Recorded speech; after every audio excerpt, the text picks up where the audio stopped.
kalau internet bilang film ini tuh gagal banget Bang, terus kita bisa bilang bahwa film itu justru jadi salah satu pondasi yang sangat penting buat masa depan DC Universe James Gunn gitu.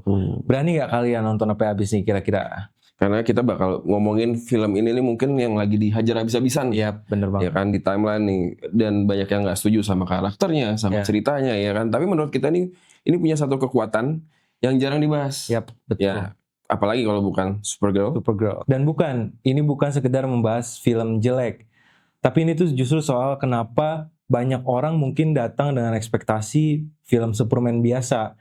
Padahal yang dikasih tuh ceritanya tentang Supergirl.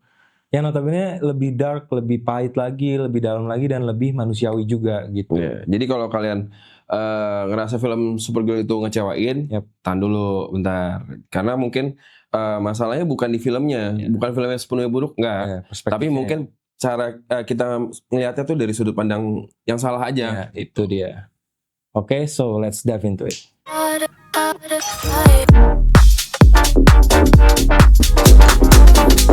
Halo semuanya, welcome back again di Spoiler.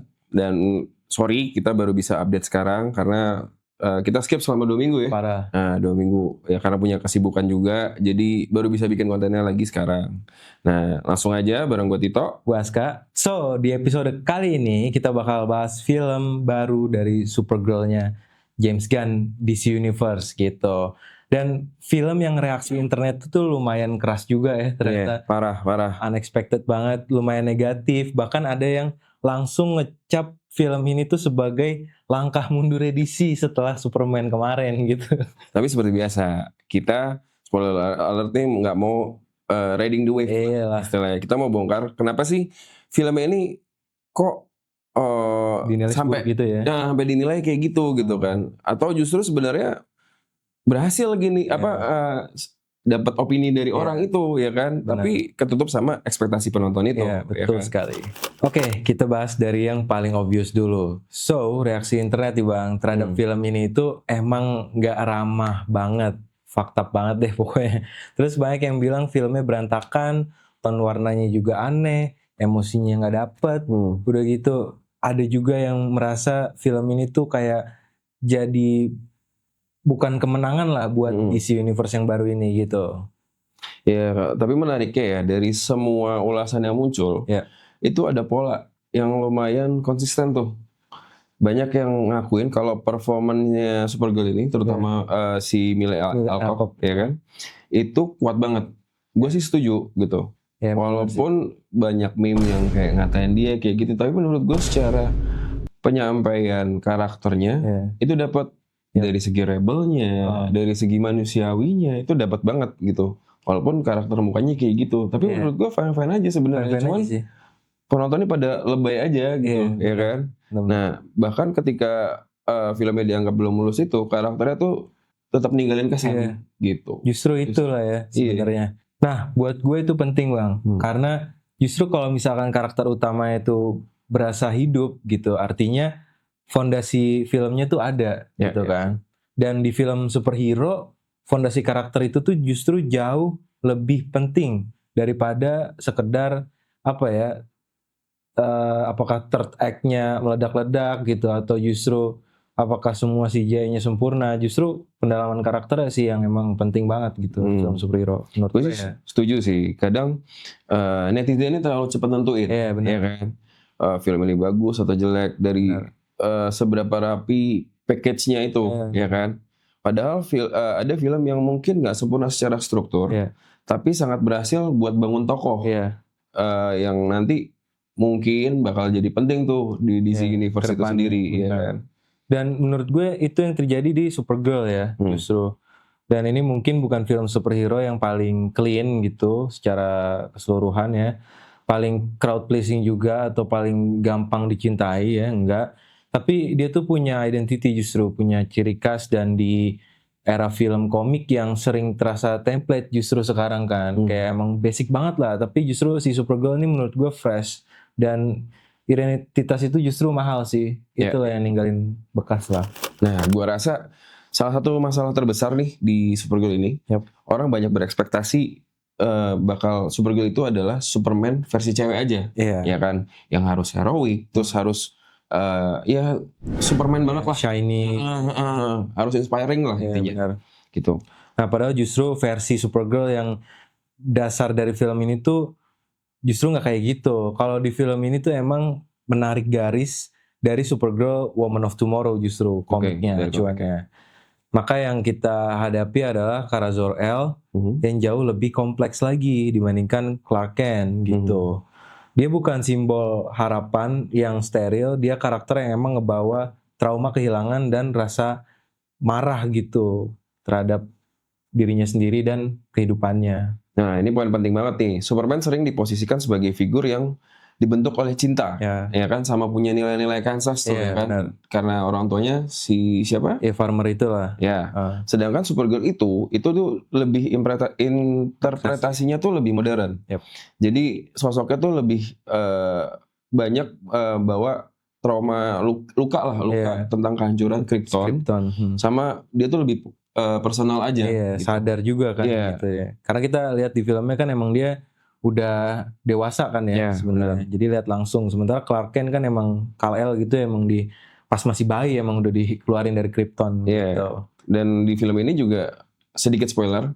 Di film ini tuh juga kan kalau yang kita tahu ada yang versi Supergirl CW itu ya. Itu udah keluarnya bareng sama Clark kan. Cuman dia kedampar. Nah kalau ini versi yang Superman duluan. Baru abis itu Supergirl baru lahir. Gitu. Ada lagi versi yang di The Flash yang ternyata itu beda universe. Jadi Clark Kent nggak pernah sampai, justru yang sampai si Kara ke bumi gitu. Jadi ketika film ini terasa lebih dingin, justru lebih kasar juga atau lebih emosional dengan cara yang nggak manis gitu sama sekali. Menurut gue itu bukan cuman otomatis sebuah kelemahan sih, bukan. Justru itu main powernya ada di situ dan bisa jadi bukti bahwa film ini tuh ngerti bedanya Clark Kent sama si Kara Zor-El gitu. Exactly sih. Tapi kalau kalian datang berharap dia tuh Superman dengan beda kostum, ya jelas bakal kaget gitu. Tapi kalau kalian datang lihat ini sebagai kisah perempuan yang emang traumatik sama hancurnya Krypton dulu, ya kan? Itu tuh banyak kalian bakal banyak ngelihat keputusan film ini nih jauh lebih masuk akal. Iya benar. Itu. Justru. Nah sekarang kita masuk ke yang lebih seru, yaitu adalah akurasi komiknya. Jadi nggak mungkin lah ya kita ngomongin film superhero tanpa tahu acuan komiknya dulu gitu. Karena semua basicnya kan non-comics kan. Nah film ini tuh banyak dibaca sebagai adaptasi dari semangat Woman of Tomorrow gitu kan. Karena kita udah bahas juga tadi karyanya Tom King dan juga Bilquis Evely. Dan komik itu sendiri bukan kisah superhero konvensional. Ya, di komiknya fokusnya itu bukan sekedar Supergirl yang nyelamatin dunia, tapi tentang perjalanan, kehilangan, balas dendam, moralitas, dan bagaimana Kara ini menjadi figur yang dilihat dari sudut pandang karakter lain. Gitu. Ada nuansa dongeng kosmiknya, western luar angkasa, tapi juga emosionalnya juga emosional banget. Itu. Nah, yang bikin komik itu kuat banget adalah justru dia tuh ngebiarin si sosok Kara ini jadi orang yang nggak selalu nyaman sama situasinya gitu at the moment, dan dia juga bisa pahit, terus dia juga bisa lelah, dia juga bisa terlihat jauh dari citra pahlawan super yang kelihatannya bersih, kelihatannya suci, baik banget gitu lah ya. Tapi justru dari situ muncul kemanusiaannya yang vibes-nya tuh emang beneran dia cewek yang punya trauma dan ya gimana sih? Ya cewek biasa aja sih sebenarnya. Makanya kan di akhir film Superman kan kita lihat tuh dia baru datang, ya kan, dengan urakannya dia gitu. Maksudnya kan di situ juga sudah ada kisi-kisi bahwa gambarin banget bukan yang Supergirl yang bakal lo expect kayak Superman gitu, nggak mungkin gitu, karena dia datang aja udah kayak gitu urakan yang kayak gitu-gitu sih. Benar, berbanding kebalik sama Supergirl yang CW itu. Nah ya, kalau misal lo ngelihat lo sebagai penonton deh, terus tiba-tiba lo nonton kok Supergirl nggak kayak gitu sih, nggak lovable banget. Ya menurut gue justru disitulah keberaniannya gitu loh. Adaptasinya nggak harus nyalin panel demi panel gitu. Yang lebih penting adalah dia nganggap dia menangkap jiwa karakternya itu. Ya benar. Gitu sih. Dan menurut kita nih ada banyak bagian yang menangkap itu gitu kan. Supergirl di sini tuh bukan tempelan untuk memperluas semesta justru. Dia punya luka, punya posisi moral yang diuji dan terasa seperti karakter yang benar-benar hidup di alam semesta yang keras. Ya. Gue juga suka kalau film ini nih nggak buru-buru gitu buat videonya. Yeah. Kelihatan emang filmnya tuh introduce Supergirl lah, pelan-pelan. Maksudnya nggak terlalu cepat. Ya udah fasenya gitu aja. Gitu. Normal, asik. Normal aja gitu menurut gue. Yang kita tahu banyak film-film superhero sekarang yang akhirnya semua mainnya cepat gitu. Pengen introduce-nya cepat. Satu film udah kerampung semuanya. Benar. Itu yang membuat gue tuh ya gue kangen dengan cara perkenalan superhero yang kayak gini gitu. Lagi gitu loh. Benar. Apa ya? Karena kalau DCU baru mau bertahan lama, mereka butuh karakter yang punya ruang tumbuh lah. Benar. Gitu. Jadi bukan karakter yang dari awal tiba-tiba udah jadi aja gitu, ya kan. Terus kayak skip itu tuh kayak menurut gue ya kecepatan aja sih. Benar. Gitu. Makanya kalau misal ya kan akan lebih bagus kayak istilahnya let's say Marvel dulu semuanya kan prosesnya nggak cepet sebenarnya. Ya, cuma makin kesini kayak kejar-kejar waktu buru-buru karena berubah timeline juga, ya kan. Banyak politiknya juga kali. Itu juga banyak nggak rugi juga untuk si Disney, ya kan. Makanya Superman kan nggak perlu dibuat ulang ceritanya dari masa kecil kan. Superman-nya si James Gunn ini karena buat apa kita semua udah tahu gimana dia berasal. Sementara Supergirl ini nggak semua orang nonton Supergirl CW. Kalau dilihat lagi berapa banyak sih yang nonton The Flash? Dan di The Flash itu Supergirl emang bukan tipikal yang acuannya tuh Man of Steel banget gitu. Nggak juga karena bahkan mereka nggak ketemu, nggak ada di satu universe yang sama. Itu kan agak aneh kan. Jadi justru emang publik butuh asal muasalnya sih Supergirl gitu. Nah sekarang kita mau ngomong jujur.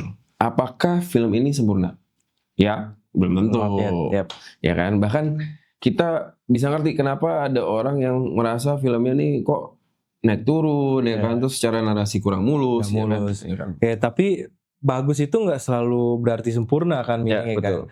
Ada film yang technically rapi tapi kosong. Ada juga yang filmnya sedikit berantakan tapi punya nyawa. Dan menurut gue si Supergirl ini masuk di kategori yang kedua. Gitu. Yang bikin gue bela ini film karena tuh dia punya sesuatu yang untuk dikatakan gitu lah, kayak apa ya?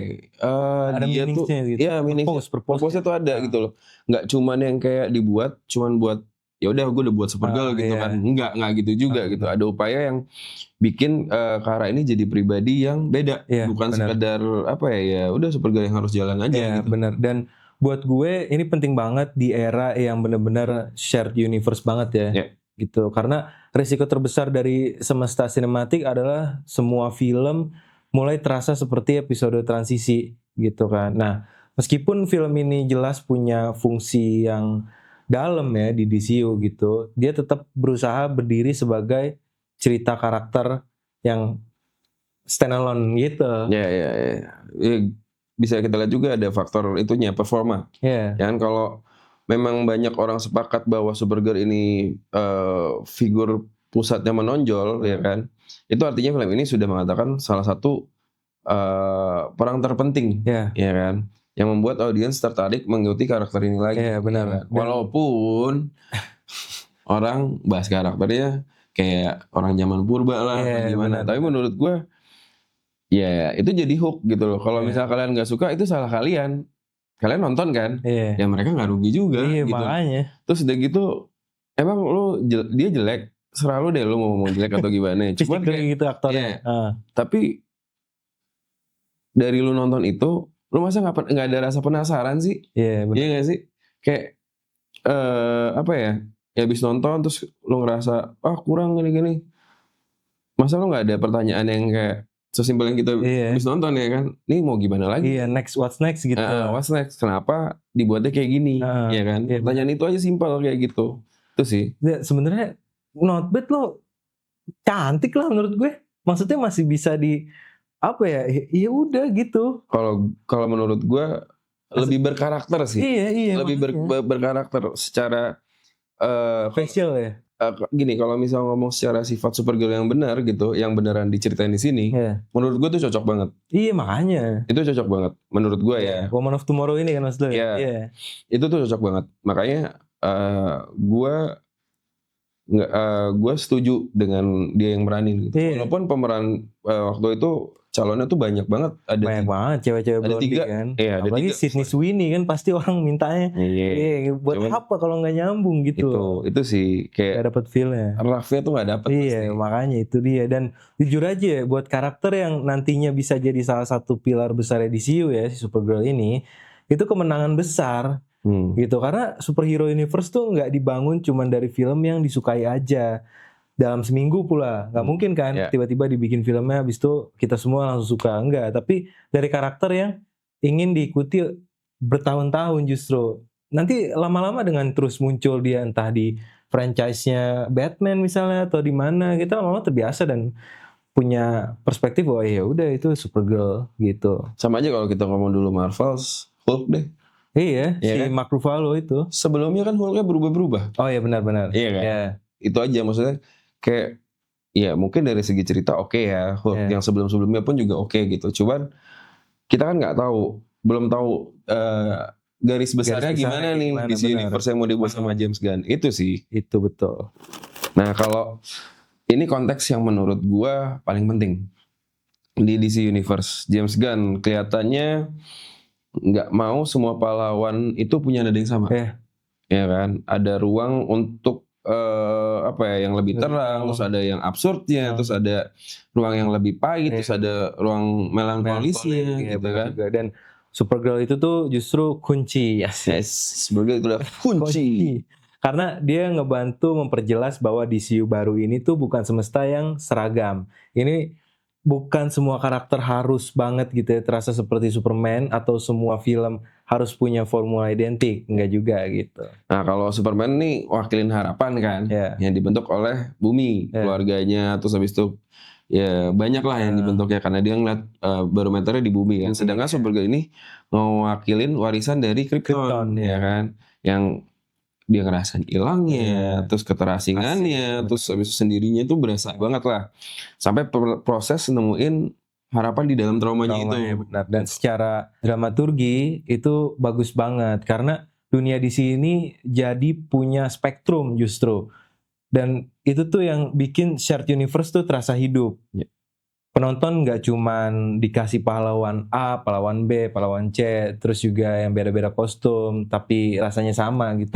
Jadi asik. Selain itu sih keberadaan Supergirl ini juga potensi buat bikin kosmik di DCU ini jadi luas ya kan. Dia keluar angkasa ya kan, ketemu Lobo. Ya kan, kalau film ini emang menanam banget tuh nuansa antariksanya tuh berasa banget gitu kan. Moralnya tuh gray area banget dan skala yang lebih besar dari bumi bahkan gitu. Ini bisa jadi jembatan yang penting buat nanti DCU yang selanjutnya gitu. Selanjutnya. Tuh, dan James Gunn selama ini juga terlihat tertarik pada karakter-karakter yang punya luka tapi tetap bisa jadi hero gitu ya. Dan Kara nih cocok banget di pola itu.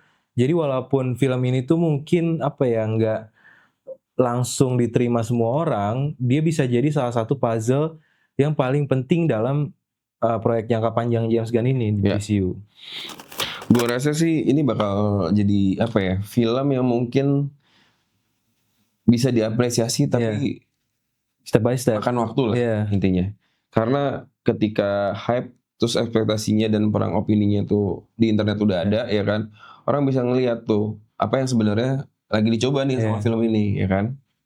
Bener, dan banyak film superhero yang langsung dihukum justru karena nggak memenuhi versi film yang dibayangkan penonton di kepala mereka.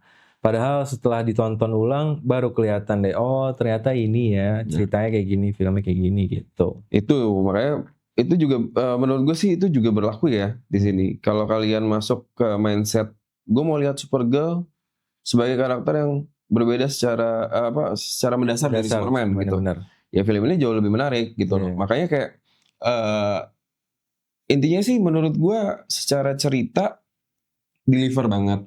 Iya kan. Nggak cepet-cepet, nggak terlalu buru-buru. Tapi maksudnya ya dia udah part dari DCU. Yeah. Intinya sih itu. Ya benar.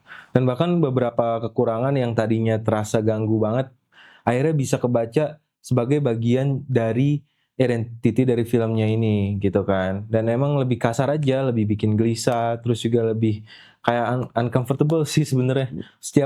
Setiap scene tuh ada adegan-adegan ya, kayak muntah lah apalah kan. Yeah. Cuman justru itu yang bikin different dan nggak semua berhasil, tapi jelas ada visinya gitu kan. Ya di zaman sekarang ya, film-film sekarang tuh kayak setiap film punya visi sih, tapi walaupun nggak sempurna, kadang lebih layak buat dirayain daripada film yang rapi tapi nggak punya soul gitu. So, jadi kalau harus dirangkum ya, pendapat kita sih sebenarnya sederhana Bang ya. Yep. Jadi Supergirl ini bukan film yang wajib semua orang suka, itu ya pertama. Tapi juga jelas bukan film yang pantas dibuang mentah-mentah hanya karena opini internet lagi negatif-negatifnya gitu. Ya ini sih menurut menurut kita sih itu film yang punya karakter, terus pondasinya kuat secara komik, ya kan? Terus fungsinya besar buat nanti DC Universe gitu. Kalau kalian cari film superhero yang rapi, terus habis itu ya komplit lah ya dalam semua aspek. Iya, intinya itulah. Tapi kalau kalian cari film yang benar-benar usaha untuk mahamin Kara ini, Supergirl ini dari awal, ya ada banyak hal menarik lah yang bisa ditonton. Intinya sih gitu. Dan buat gue pribadi nih ya, nilai terbesar film ini tuh justru adalah dia nggak mencoba menjadi Supergirl sebagai salinan siapapun. Justru si Kara Zor-El yang terbaru ini, siapa milih Alcock tadi, bikin versi dia sendiri yang lebih serampangan lah, yang lebih tomboy, yang lebih confused sama hidupnya sendiri gitu kan. Dan dia tuh berdiri sebagai dirinya sendiri, lebih getir juga, lebih rapuh, tapi justru karena itu lebih manusiawi aja. Ya. Dan untuk DC Universe yang baru ini, menurut gue sih itu kabar baik. Karena semesta yang sehat, anjay. Asik. Bukan semesta yang semua pahlawannya sama-sama disukai. Iya benar. Harus ada. Not that. Anjay. Tapi semesta yang setiap pahlawannya punya identitas jelas dan alasan untuk terus diikutin. Ya, betul. Itu sih. Oke, ini dia pembahasan kita soal film Supergirl ya Bang ya. Ya setuju atau enggak setuju, yang jelas kita pengen ngajak kalian buat nggak sekedar ikutin opini mayoritas orang di internet. Jadi tonton, terus pikirin tentang film ini, diadaptasiin, diresepin gitu ya. Terus juga ya tentuin sendiri ya, decide bikin opini sendiri. Karena kadang film yang keras itu keras diserang ya. Justru film yang paling menarik buat dibedah. Jadi kalau kalian punya opini, punya pembahasan, punya versinya masing-masing, atau punya lo ngerasa oh jeleknya kayak gini kok, kayak gini, tulis di bawah, di komen, tulis di komen gitu. So kalau kalian suka episode ini, share ke teman kalian yang udah terlanjur bilang bahwa film ini jelek tanpa nonton dulu sebelumnya. Jadi menurut kalian tuh Supergirl tuh langkah yang maju buat DCU atau justru masih setengah matang? Nah, kalau buat yang udah nonton bisa komen juga lagi di sini. Ya, oke. Gue Aska, gue Tito, dan ini adalah spoiler.